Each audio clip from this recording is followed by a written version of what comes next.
大家好，我係 Maggie 啊，今日又嚟好物推介分享啦，有優惠俾大家喎。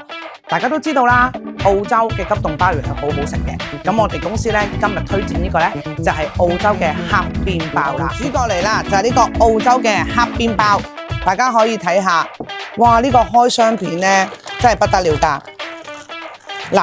嗱，隻咧肥肥大大啦，枕頭咧好厚嘅。我哋做法好簡單嘅啫，洗乾淨，解凍先啦，洗乾淨佢，搣咗呢個鮑魚嘴佢，咁就可以攞嚟煲湯啦、燉湯同埋整煲仔飯嘅。千變萬化食譜就係喺呢一個啦，整煲仔飯簡直係人間極品啊！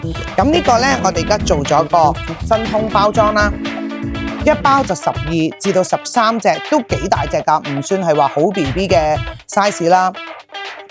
出邊周圍呢啲咧，可能賣到400蚊啊，300到尾啦。我哋而家係做緊350蚊一磅，即係一包咁嘅樣，350蚊左右就已經可以買到。大家有冇試過咯？我哋54年陳皮嚟炆鮑魚咧，用54年陳皮加埋佢落個紅燒汁，搞掂晒，包你食到嘴舐舐嘅。